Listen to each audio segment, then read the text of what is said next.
दिनांक 11 तारीख को बख्तावर चाल में रहने वाले प्रार्थी के द्वारा अपने घर में चोरी की रिपोर्ट लिखाई गई थी, जिनके यहाँ से लगभग ज्वेलरी लगभग 2.5 लाख रुपए और करीब 45,000 रुपए नकद की चोरी हुई थी। उसकी हम लगातार अभी पतासाजी कर ही रहे थे। इसी बीच में 13 तारीख को भी टाकापारा वेस्टर्न स्कूल के पास रहने वाले प्रार्थी द्वारा बताया गया कि उनके घर से भी कुछ नकद और करीब 15,000 रुपए लगभग 50-55 हजार रुपए का मशरूका चोरी हुआ है। हमने दोनों का जो चोरी करने का तरीका है, वारदात है, वो हमको ही कैसा लगा, तो इस वजह से हमारे द्वारा लगातार सीसीटीवी फुटेजेस और कॉल डिटेल की जानकारी हमसे मांगे जाके अवलोकन किया गया। उसके बाद हमें एक दीपक बघेल और लालचंद चंद्र कुमार वर्मा दोनों खैरागढ़ पिपरिया ग्राम के निवासी हैं।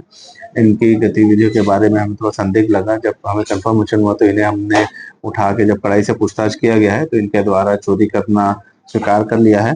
इनके पास से चोरी किए गए सोने चांदी मशरूका हमें पूरा बरामद हो गया है।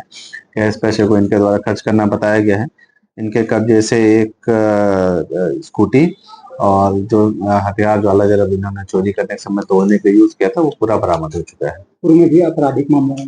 जी, इसकी पतासाजी करी जा रही है हमारे द्वारा। इनके द्वारा वहाँ पे खैरागढ़ में वर्धमान ज्वेलर्स के पास में गिरवी, क्योंकि वही के निवासी हैं खैरागढ़ के, तो इनके द्वारा वहाँ पे गिरवी रखना बताया जा रहा है। इस विषय पे हमारे द्वारा आगे इसमें पूछताछ की जा रही है। जो भी तथ्य सामने आएंगे उसमें हम आगे भी वैधानिक कार्रवाई करेंगे।